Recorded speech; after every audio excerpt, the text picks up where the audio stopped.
আসসালামু আলাইকুম। নিশ্চয়ই আল্লাহর রহমতে সবাই ভালো আছেন। আলহামদুলিল্লাহ আমি ভালো আছি।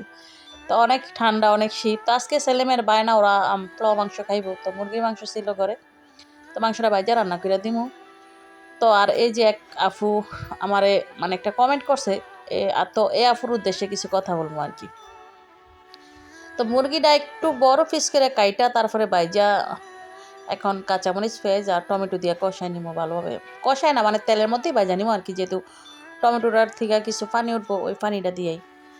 তো আসলে আমার মতো কইরা হ্যাঁ, কাউকে তো অবশ্যই দেখতে হবে, ফলো করতে হবে। আমিও কয়েকজন আপুর ভিডিও দেখি, তাদেরকে ফলো করি, তারা কিভাবে কি করে। তো ওইভাবেই করার চেষ্টা করি আরকি। তবে আমার অনেক সময় ফলো করা হয় না, নিজের মতো কইরেই করি। তো আপু আমি সাহায্য তো অবশ্যই করবো। তবে আপনি শুরু করেন। আমি সাহায্য করতে পারবো কোনটা যেটা আপনি বুঝবেন না বা কোনো সমস্যায় পড়লেন, পেজের কোনো ঝামেলা হইলো ওইটা। তবে আপনি ভিডিও করবেন, এডিট করবেন, ওইটা আপনার হাতের কাজ। ওইটা আপনি যদি আমার মতো করতে চান তাইলে আমার প্রত্যেকটা ভিডিও দেখেন, ফলো করেন কিভাবে কি করি, চেষ্টা করবেন। মানুষ চেষ্টা করলে সব পারে ইনশাল্লাহ। তো এই তো আমি তেলের মধ্যে প্রথমে মাংসটা ভালোভাবে ভাজা, আদা রসুন দিয়ে দিছিলাম, গরমের মশলা দিয়ে দিছিলাম, তারপরে গুঁড়া মশলাগুলো দিয়া তেলের মধ্যেই কিন্তু ভাজা নিছিলাম। আর এখন কিন্তু ঝোলের জন্য পানি দিয়ে দিলাম, যেহেতু ফার্মের মুরগি আবার ভাইজা নিছিলাম, মানে অতটা পানি বেশিও দেওয়া লাগে না। আর দেখা গেছে মানে একটু মানে তাড়াতাড়ি সিদ্ধ হইব, এই কারণে ঝামেলা নেই আর কি। তো মুরগির মাংসটা রান্না করে নিলাম। তা এখন পোলাওটা বসার মতো প্রথমে তেলের মধ্যে পেঁয়াজটা ভাইজা সাথে গরমের মশলা দিয়ে দিলাম, আদা রসুনও দিয়ে দিব।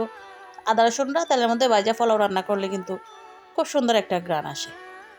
তা আমি আসলে জানি অনেক আফুরে হয়তো বা শখ করেন, যে মানে দেখা ইচ্ছা হয় যে করতে চান, তো করতে চাইলে করতে পারবেন ইনশাল্লাহ।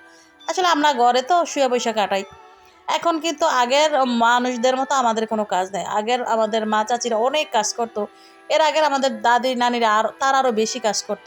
তারা ডেকিতে ধান বাইনা তারপর চাল কইরা ওই চাল দিয়া ভাত রান্না করে খেত। আসলে আমাদের তো ওই ঝামেলা নাই। আমাদের যে সুবিধা, ধরতে গেলে আমাদের পানিটা পর্যন্ত কিনা। তার মানে মানে পানিটা পর্যন্ত আমাদেরকে মানে মোটরে উঠে আমরা কাজ করি। যেটা আগের দাদি নানিরা অনেক দূর থেকে কলসি দিয়ে আনতো।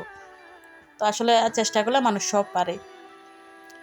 তবে যদি কেউ সাহায্য চান, যদি কেউ কোনো বিষয়ে পরামর্শ চান, আমি অবশ্যই দিব। কারণ আমি যখন জানতাম না, আমার খুব মনে হতো যে যদি কেউ আমাকে সাহায্য করত।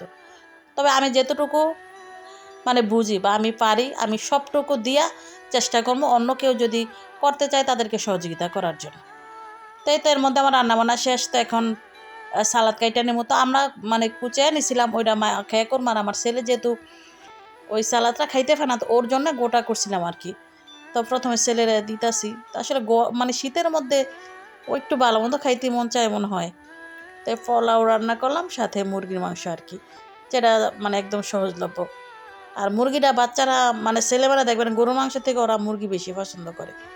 তো ধন্যবাদ সবাইকে, ভালো থাকবেন সবাই, আল্লাহ হাফেজ।